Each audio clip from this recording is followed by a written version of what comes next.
The art of deduction is an art that many a reader and fan of Sherlock Holmes will be familiar with. Join as the pair of Dr. Watson and Sherlock Holmes explore yet another mystery and adventure. Hope you enjoy this one. The start. 4. The Adventure of the Solitary Cyclist. From the years 1894 to 1901 inclusive, Mr. Sherlock Holmes was a very busy man. It is safe to say that there was no public case of any difficulty in which he was not consulted during those 8 years, and there were hundreds of private cases, some of them of the most intricate and extraordinary character, in which he played a prominent part. Many startling successes and a few unavoidable failures were the outcome of this long period of continuous work. As I have preserved very full notes of all these cases, and was myself personally engaged in many of them, it may be imagined that it is no easy task to know which I should select to lay before the public. I shall, however, preserve my former rule, and give the preference to those cases which derive their interest not so much from the brutality of the crime as from the ingenuity and dramatic quality of the solution.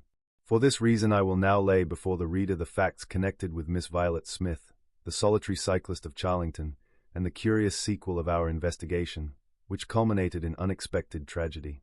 It is true that the circumstances did not admit of any striking illustration of those powers for which my friend was famous, but there were some points about the case which made it stand out in those long records of crime from which I gather the material for these little narratives. On referring to my notebook for the year 1895, I find that it was upon Saturday, the 23rd of April, that we first heard of Miss Violet Smith. Her visit was, I remember, extremely unwelcome to Holmes, for he was immersed at the moment in a very abstruse and complicated problem concerning the peculiar persecution to which John Vincent Harden, the well-known tobacco millionaire, had been subjected. My friend, who loved above all things precision and concentration of thought, resented anything which distracted his attention from the matter in hand. And yet without a harshness which was foreign to his nature, it was impossible to refuse to listen to the story of the young and beautiful woman, tall, graceful, and queenly, who presented herself at Baker Street late in the evening and implored his assistance and advice. It was vain to urge that his time was already fully occupied, for the young lady had come with the determination to tell her story, and it was evident that nothing short of force could get her out of the room until she had done so. With a resigned air and a somewhat weary smile, Holmes begged the beautiful intruder to take a seat and to inform us what it was that was troubling her. "At least it cannot be your health," said he, as his keen eyes darted over her. "So ardent a bicyclist must be full of energy." She glanced down in surprise at her own feet, and I observed the slight roughening of the side of the sole caused by the friction of the edge of the pedal. "Yes, I bicycle a good deal, Mr. Holmes, and that has something to do with my visit to you today." My friend took the lady's ungloved hand and examined it with as close an attention and as little sentiment as a scientist would show to a specimen. "You will excuse me, I am sure." "It is my business," said he, as he dropped it. "I nearly fell into the error of supposing that you were typewriting. Of course, it is obvious that it is music. You observe the spatulate finger end, Watson, which is common to both professions. There is a spirituality about the face, however." He gently turned it towards the light, which the typewriter does not generate. "This lady is a musician." "Yes, Mr. Holmes, I teach music." "In the country, I presume, from your complexion." "Yes, sir, near Farnham, on the borders of Surrey. A beautiful neighborhood and full of the most interesting associations. You remember, Watson, that it was near there that we took Archie Stamford, the forger. Now, Miss Violet, what has happened to you near Farnham, on the borders of Surrey?" The young lady, with great clearness and composure, made the following curious statement. "My father is dead, Mr. Holmes. He was James Smith, who conducted the orchestra at the old Imperial Theatre. My mother and I were left without a relation in the world except one uncle, Ralph Smith, who went to Africa 25 years ago, and we have never had a word from him since. When father died we were left very poor, but one day we were told that there was an advertisement in the Times inquiring for our whereabouts. You can imagine how excited we were, for we thought that someone had left us a fortune. We went at once to the lawyer whose name was given in the paper. There we met 2 gentlemen, Mr. Carruthers and Mr. Woodley, who were home on a visit from South Africa. They said that my uncle was a friend of theirs, that he died some months before in great poverty in Johannesburg, and that he had asked them with his last breath to hunt up his relations and see that they were in no want. It seemed strange to us that Uncle Ralph, who took no notice of us when he was alive, should be so careful to look after us when he was dead, but Mr. Carruthers explained that the reason was that my uncle had just heard of the death of his brother, and so felt responsible for our fate. "Excuse me," said Holmes. "When was this interview?" "Last December, 4 months ago." "Pray proceed." Mr. Woodley seemed to me to be a most odious person. He was forever making eyes at me, a coarse, puffer-faced, red-mustached young man, with his hair plastered down on each side of his forehead. I thought that he was perfectly hateful, and I was sure that Cyril would not wish me to know such a person. "Oh, Cyril is his name," said Holmes, smiling. The young lady blushed and laughed.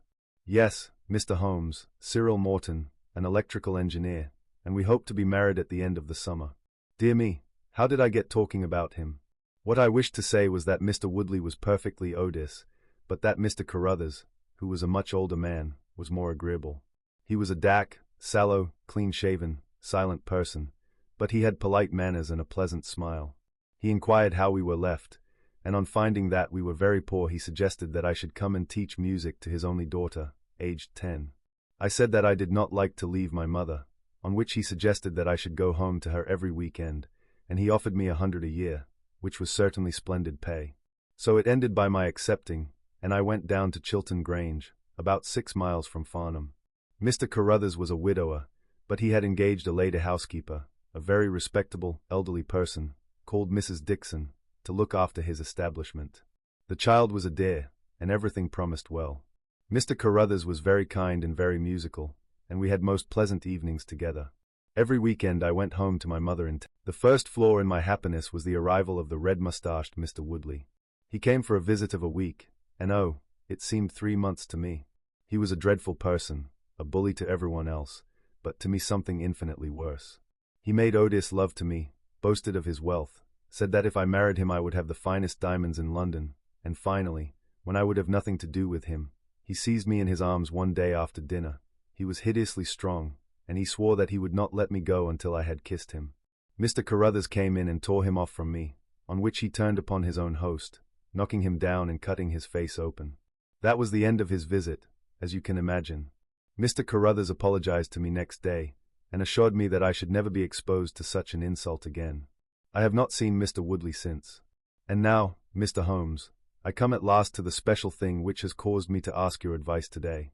You must know that every Saturday forenoon I ride on my bicycle to Farnham Station in order to get the 12.22 to town.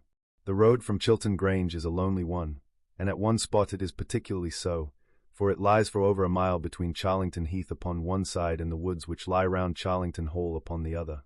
You could not find a more lonely tract of road anywhere, and it is quite rare to meet so much as a cat, or a peasant, until you reach the high road near Crooksbury Hill.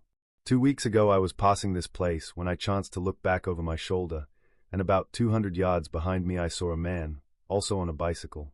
He seemed to be a middle-aged man, with a short, dark beard.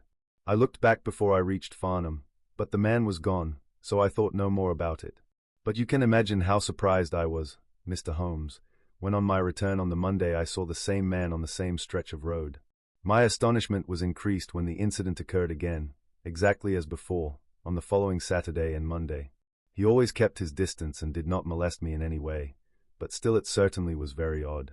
I mentioned it to Mr. Carruthers, who seemed interested in what I said, and told me that he had ordered a horse and trap, so that in future I should not pass over these lonely roads without some companion.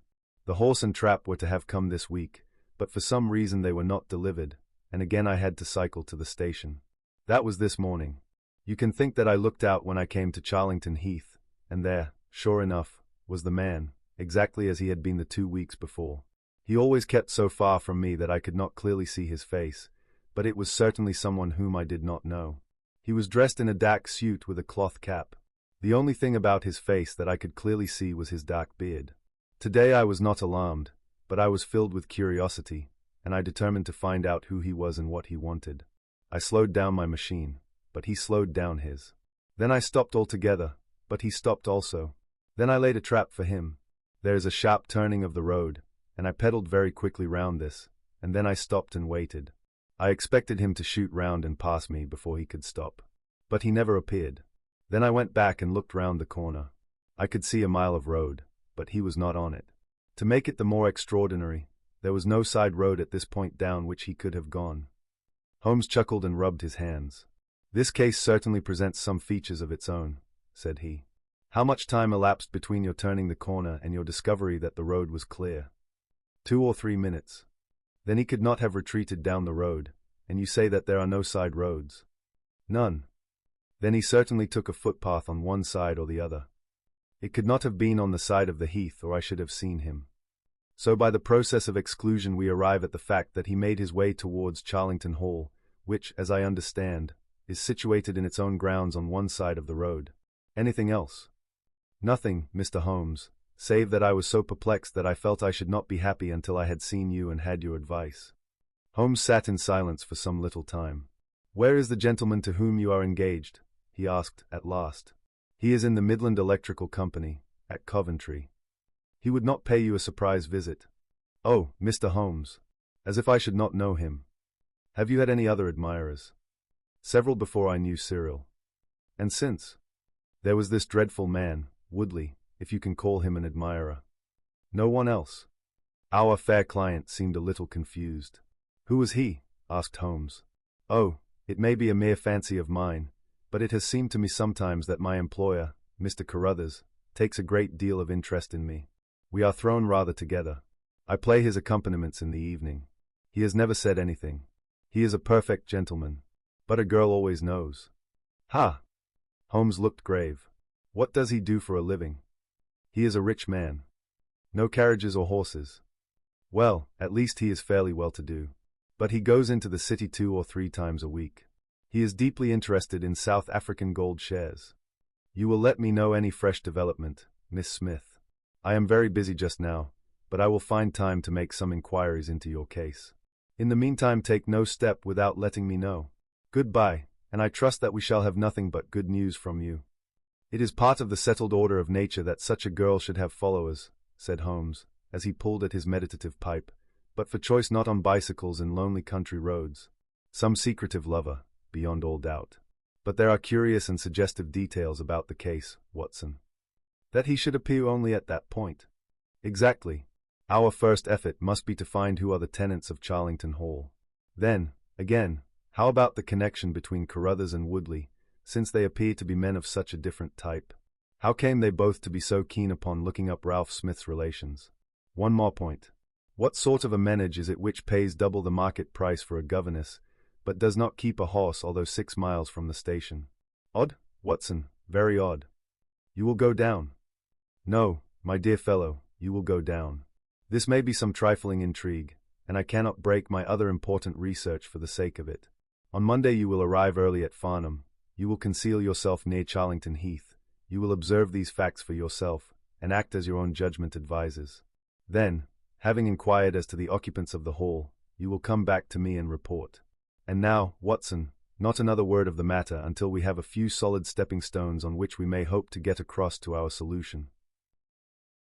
We had ascertained from the lady that she went down upon the Monday by the train which leaves Waterloo at 9:50, so I started early and caught the 9:13. At Farnham Station I had no difficulty in being directed to Charlington Heath. It was impossible to mistake the scene of the young lady's adventure, for the road runs between the open heath on one side and an old yew hedge upon the other, surrounding a park which is studded with magnificent trees. There was a main gateway of lichen-studded stone, each side pillar surmounted by mouldering heraldic emblems, but besides this central carriage drive I observed several points where there were gaps in the hedge and paths leading through them. The house was invisible from the road, but the surroundings all spoke of gloom and decay. The heath was covered with golden patches of flowering gorse, gleaming magnificently in the light of the bright spring sunshine. Behind one of these clumps I took up my position, so as to command both the gateway of the hall and a long stretch of the road upon either side. It had been deserted when I left it, but now I saw a cyclist riding down it from the opposite direction to that in which I had come. He was clad in a dark suit, and I saw that he had a black beard. On reaching the end of the Charlington grounds he sprang from his machine and led it through a gap in the hedge, disappearing from my view. A quarter of an hour passed, and then a second cyclist appeared. This time it was the young lady coming from the station. I saw her look about her as she came to the Charlington hedge. An instant later the man emerged from his hiding place, sprang upon his cycle, and followed her. In all the broad landscape those were the only moving figures, the graceful girl sitting very straight upon her machine, and the man behind her bending low over his handlebar, with a curiously furtive suggestion in every movement. She looked back at him and slowed her pace. He slowed also. She stopped. He at once stopped too, keeping 200 yards behind her. Her next movement was as unexpected as it was spirited. She suddenly whisked her wheels round and dashed straight at him. He was as quick as she, however, and darted off in desperate flight. Presently she came back up the road again, her head haughtily in the air, not deigning to take any further notice of her silent attendant. He had turned also, and still kept his distance until the curve of the road hid them from my sight. I remained in my hiding place, and it was well that I did so, for presently the man reappeared cycling slowly back. He turned in at the hall gates and dismounted from his machine. For some few minutes I could see him standing among the trees. His hands were raised and he seemed to be settling his necktie. Then he mounted his cycle and rode away from me down the drive towards the hall. I ran across the heath and peered through the trees. Far away I could catch glimpses of the old grey building with its bristling Tudor chimneys, but the drive ran through a dense shrubbery, and I saw no more of my man. However, it seemed to me that I had done a fairly good morning's work, and I walked back in high spirits to Farnham. The local house agent could tell me nothing about Charlington Hall, and referred me to a well-known firm in Pall Mall. There I halted on my way home, and met with courtesy from the representative. No, I could not have Charlington Hall for the summer. I was just too late. It had been let about a month ago. Mr. Williamson was the name of the tenant. He was a respectable elderly gentleman. The polite agent was afraid he could say no more, as the affairs of his clients were not matters which he could discuss. Mr. Sherlock Holmes listened with attention to the long report which I was able to present to him that evening, but it did not elicit that word of curt praise which I had hoped for and should have valued. On the contrary, his austere face was even more severe than usual as he commented upon the things that I had done and the things that I had not. Your hiding place, my dear Watson, was very faulty. You should have been behind the hedge, then you would have had a close view of this interesting person. As it is, you were some hundreds of yards away, and can tell me even less than Miss Smith. She thinks she does not know the man. I am convinced she does. Why, otherwise, should he be so desperately anxious that she should not get so near him as to see his features? You describe him as bending over the handlebar. Concealment again, you see. You really have done remarkably badly. He returns to the house, and you want to find out who he is. You come to a London house agent. What should I have done? I cried, with some heat. Gone to the nearest public house. That is the centre of country gossip. They would have told you every name, from the master to the scullery maid. Williamson. It conveys nothing to my mind. If he is an elderly man, he is not this active cyclist who sprints away from that athletic young lady's pursuit. What have we gained by your expedition? The knowledge that the girl's story is true. I never doubted it, that there is a connection between the cyclist and the Hall. I never doubted that either, that the Hall is tenanted by Williamson. Who's the better for that? Well, my dear sir, don't look so depressed. We can do little more until next Saturday, and in the meantime I may make 1 or 2 inquiries myself. Next morning we had a note from Miss Smith, recounting shortly and accurately the very incidents which I had seen, but the pith of the letter lay in the postscript. I am sure that you will respect my confidence, Mr. Holmes, when I tell you that my place here has become difficult owing to the fact that my employer has proposed marriage to me. I am convinced that his feelings are most deep and most honorable. At the same time my promise is, of course, given. He took my refusal very seriously, but also very gently. You can understand, however, that the situation is a little strained. Our young friend seems to be getting into deep waters, said Holmes, thoughtfully, as he finished the letter. The case certainly presents more features of interest and more possibility of development than I had originally thought. I should be none the worse for a quiet, peaceful day in the country, and I am inclined to run down this afternoon and test 1 or 2 theories which I have formed. Holmes's quiet day in the country had a singular termination, for he arrived at Baker Street late in the evening with a cut lip and a discolored lump upon his forehead, besides a general air of dissipation, which would have made his own person the fitting object of a Scotland Yard investigation. He was immensely tickled by his own adventures, and laughed heartily as he recounted them. I get so little active exercise that it is always a treat, said he. You are aware that I have some proficiency in the good old British sport of boxing. Occasionally it is of service. Today, for example, I should have come to very ignominious grief without it. I begged him to tell me what had occurred. I found that country pub which I had already recommended to your notice, and there I made my discreet inquiries. I was in the bar, and a garrulous landlord was giving me all that I wanted. Williamson is a white-bearded man, and he lives alone with a small staff of servants at the Hall. There is some rumor that he is or has been a clergyman, but one or two incidents of his short residence at the Hall struck me as peculiarly unecclesiastical. I have already made some inquiries at a clerical agency, and they tell me that there was a man of that name in orders whose career has been a singularly dark one. The landlord further informed me that there are usually weekend visitors, a warm lot, sir, at the Hall, and especially one gentleman with a red moustache, Mr. Woodley by name, who was always there. We had got as far as this when who should walk in but the gentleman himself, who had been drinking his beer in the tap room and had heard the whole conversation. Who was I? What did I want? What did I mean by asking questions? He had a fine flow of language, and his adjectives were very vigorous. He ended a string of abuse by a vicious backhander which I failed to entirely avoid. The next few minutes were delicious. It was a straight left against a slogging ruffian. I emerged as you see me. Mr. Woodley went home in a cat. So ended my country trip, and it must be confessed that, however enjoyable, my day on the Surrey border has not been much more profitable than your own. The Thursday brought us another letter from our client. You will not be surprised, Mr. Holmes, said she, to hear that I am leaving Mr. Carruthers's employment. Even the high pay cannot reconcile me to the discomforts of my situation. On Saturday I come up to town, and I do not intend to return. Mr. Carruthers has got a trap, and so the dangers of the lonely road, if there ever were any dangers, are now over. As to the special cause of my leaving, it is not merely the strained situation with Mr. Carruthers, but it is the reappearance of that odious man, Mr. Woodley.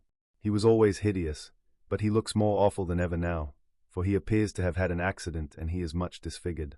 I saw him out of the window, but I am glad to say I did not meet him. He had a long talk with Mr. Carruthers, who seemed much excited afterwards. Woodley must be staying in the neighborhood, for he did not sleep here, and yet I caught a glimpse of him again this morning slinking about in the shrubbery. I would sooner have a savage wild animal loose about the place. I loathe and fear him more than I can say. How can Mr. Carruthers endure such a creature for a moment? However, all my troubles will be over on Saturday. So I trust, Watson, so I trust, said Holmes, gravely. There is some deep intrigue going on round that little woman, and it is our duty to see that no one molests her upon that last journey.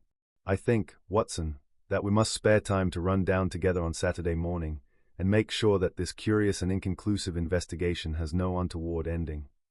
I confess that I had not up to now taken a very serious view of the case, which had seemed to me rather grotesque and bizarre than dangerous. That a man should lie in wait for and follow a very handsome woman is no unheard of thing, and if he had so little audacity that he not only dared not address her, but even fled from her approach, he was not a very formidable assailant. The ruffian Woodley was a very different person, but, except on one occasion, he had not molested our client, and now he visited the house of Carruthers without intruding upon her presence. The man on the bicycle was doubtless a member of those weekend parties at the Hall of which the publican had spoken, but who he was or what he wanted was as obscure as ever. It was the severity of Holmes's manner and the fact that he slipped a revolver into his pocket before leaving our rooms which impressed me with the feeling that tragedy might prove to lurk behind this curious train of events. A rainy night had been followed by a glorious morning, and the heath-covered countryside with the glowing clumps of flowering gorse seemed all the more beautiful to eyes which were weary of the duns and drabs and slate greys of London. Holmes and I walked along the broad, sandy road inhaling the fresh morning air, and rejoicing in the music of the birds and the fresh breath of the spring. From a rise of the road on the shoulder of Crooksbury Hill we could see the grim Hall bristling out from amidst the ancient oaks, which, old as they were still younger than the building which they surrounded. Holmes pointed down the long tract of road which wound, a reddish-yellow band, between the brown of the heath and the budding green of the woods. Far away, a black dot, we could see a vehicle moving in our direction. Holmes gave an exclamation of impatience. I had given a margin of half an hour, said he. If that is her trap, she must be making for the earlier train. I fear, Watson, that she will be past Charlington before we can possibly meet her. From the instant that we passed the rise we could no longer see the vehicle, but we hastened onwards at such a pace that my sedentary life began to tell upon me, and I was compelled to fall behind. Holmes, however, was always in training, for he had inexhaustible stores of nervous energy upon which to draw. His springy step never slowed until suddenly, when he was 100 yards in front of me, he halted, and I saw him throw up his hand with a gesture of grief and despair. At the same instant an empty dog-cart, the horse cantering, the reins trailing, appeared round the curve of the road and rattled swiftly towards us. Too late, Watson, too late, cried Holmes, as I ran panting to his side. Fool that I was not to allow for that earlier train. It's abduction, Watson, abduction. Murder. Heaven knows what. Block the road. Stop the horse. That's right. Now, jump in, and let us see if I can repair the consequences of my own blunder. We had sprung into the dog-cat, and Holmes, after turning the horse, gave it a sharp cut with the whip, and we flew back along the road. As we turned the curve, the whole stretch of road between the Hall and the Heath was opened up. I grasped Holmes's arm. That's the man, I gasped. A solitary cyclist was coming towards us. His head was down and his shoulders rounded as he put every ounce of energy that he possessed onto the pedals. He was flying like a racer. Suddenly he raised his bearded face, saw us close to him, and pulled up, springing from his machine. That coal-black beard was in singular contrast to the pallor of his face, and his eyes were as bright as if he had a fever. He stared at us and at the dog-cat. Then a look of amazement came over his face. "Hello! Stop there!" he shouted, holding his bicycle to block our road. "Where did you get that dog-cat? Pull up, man!" he yelled, drawing a pistol from his side pocket. "Pull up, I say, or, by George, I'll put a bullet." Holmes threw the reins into my lap and sprang down from the cat. "You're the man we want to see." "Where is Miss Violet Smith?" he said, in his quick, clear way. "That's what I am asking you. You and her dog-cat. You ought to know where she is."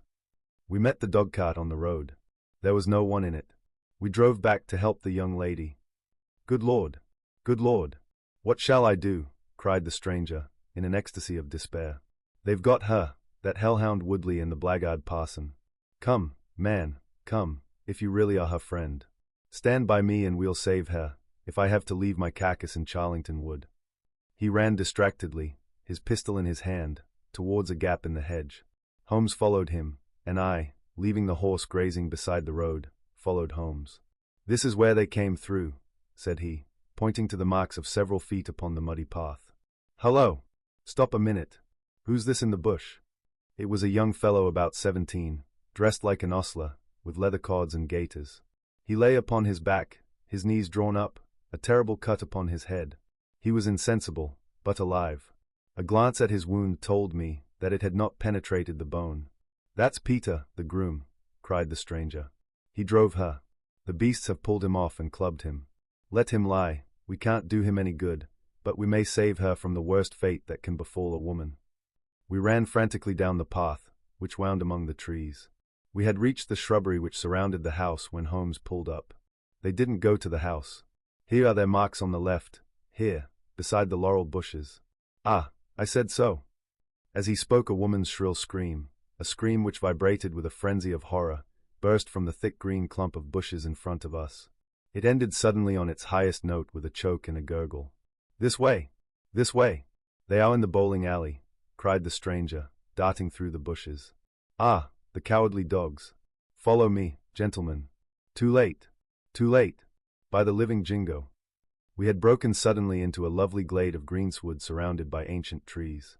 On the farther side of it, under the shadow of a mighty oak, there stood a singular group of 3 people. One was a woman, our client, drooping and faint, a handkerchief round her mouth. Opposite her stood a brutal, heavy-faced, red-mustached young man, his gaitered legs parted wide, one arm akimbo, the other waving a riding crop, his whole attitude suggestive of triumphant bravado. Between them an elderly, grey-bearded man, wearing a short surplice over a light tweed suit, had evidently just completed the wedding service, for he pocketed his prayer book as we appeared and slapped the sinister bridegroom upon the back in jovial congratulation. "They are married." I gasped. "Come on," cried our guide. "Come on." He rushed across the glade, Holmes and I at his heels. As we approached, the lady staggered against the trunk of the tree for support. Williamson, the ex-clergyman, bowed to us with mock politeness, and the bully Woodley advanced with a shout of brutal and exultant laughter. "You can take your beard off, Bob," said he. "I know you right enough. Well, you and your pals have just come in time for me to be able to introduce you to Mrs. Woodley." Our guide's answer was a singular one. He snatched off the dark beard which had disguised him and threw it on the ground, disclosing a long, sallow, clean-shaven face below it.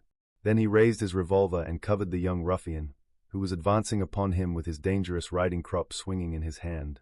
"Yes," said our ally, "I am Bob Carruthers, and I'll see this woman righted if I have to swing for it."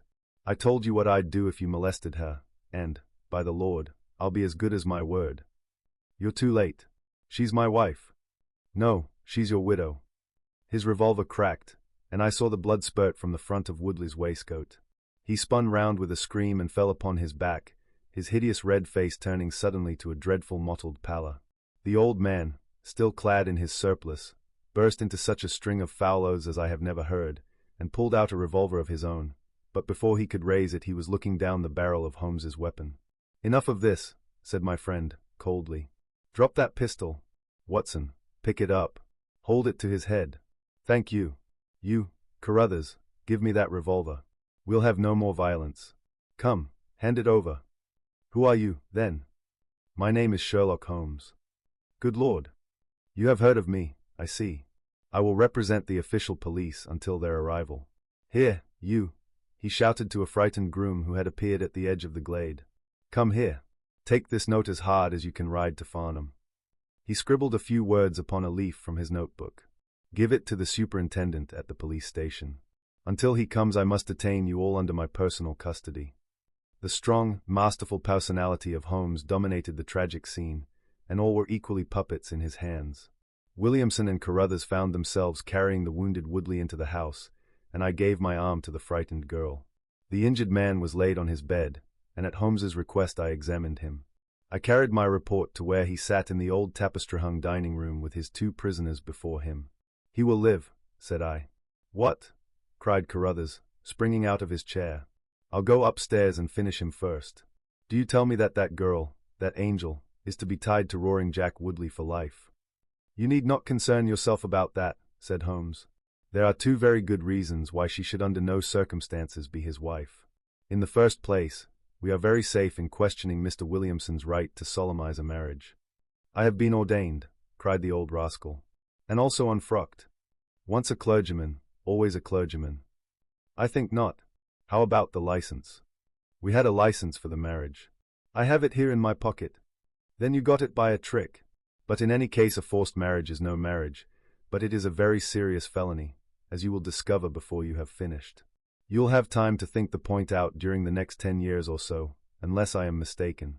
As to you, Carruthers, you would have done better to keep your "I begin to think so, Mr. Holmes, but when I thought of all the precaution I had taken to shield this girl, for I loved her, Mr. Holmes, and it is the only time that ever I knew what love was, it fairly drove me mad to think that she was in the power of the greatest brute and bully in South Africa, a man whose name is a holy terror from Kimberley to Johannesburg.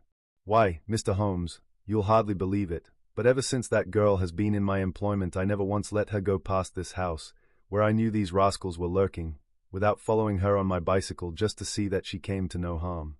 I kept my distance from her, and I wore a beard so that she should not recognize me, for she is a good and high-spirited girl, and she wouldn't have stayed in my employment long if she had thought that I was following her about the country roads." "Why didn't you tell her of her danger?" "Because then, again, she would have left me, and I couldn't bear to face that. Even if she couldn't love me, it was a great deal to me just to see her dainty form about the house, and to hear the sound of her voice." "Well," said I, "you call that love, Mr. Carruthers, but I should call it selfishness. Maybe the 2 things go together. Anyhow, I couldn't let her go.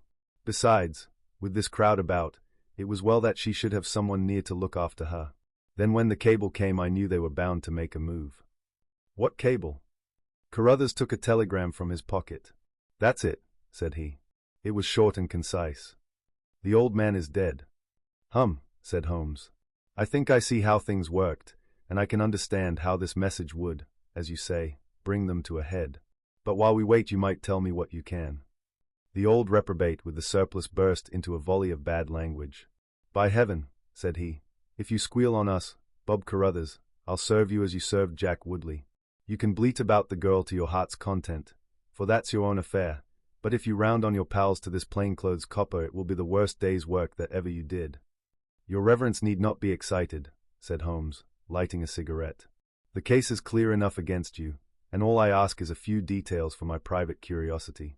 However, if there's any difficulty in your telling me I'll do the talking, and then you will see how far you have a chance of holding back your secrets. In the first place, 3 of you came from South Africa on this game, you Williamson, you Carruthers, and Woodley." "Lie number 1, said the old man. "I never saw either of them until 2 months ago, and I have never been in Africa in my life, so you can put that in your pipe and smoke it, Mr. Busybody Holmes." "What he says is true," said Carruthers. Well, 2 of you came over. His Reverence is our own homemade article. You had known Ralph Smith in South Africa. You had reason to believe he would not live long. You found out that his niece would inherit his fortune. How's that, eh?" Carruthers nodded and Williamson swore. "She was next of kin, no doubt, and you were aware that the old fellow would make no will." "Couldn't read or write," said Carruthers. "So you came over, the 2 of you, and hunted up the girl. The idea was that one of you was to marry her and the other have a share of the plunder. For some reason Woodley was chosen as the husband. Why was that?" "We played cards for her on the voyage. He won." "I see. You got the young lady into your service, and there Woodley was to do the courting. She recognized the drunken brute that he was, and would have nothing to do with him. Meanwhile, your arrangement was rather upset by the fact that you had yourself fallen in love with the lady. You could no longer bear the idea of this ruffian owning her." "No, by George, I couldn't. There was a quarrel between you.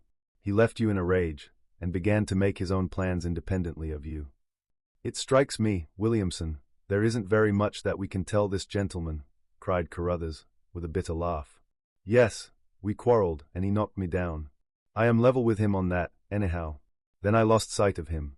That was when he picked up with this cast padre here. I found that they had set up housekeeping together at this place on the line that she had to pass for the station. I kept my eye on her after that, for I knew there was some devilry in the wind. I saw them from time to time, for I was anxious to know what they were after. 2 days ago Woodley came up to my house with this cable, which showed that Ralph Smith was dead. He asked me if I would stand by the bargain. I said I would not. He asked me if I would marry the girl myself and give him a share.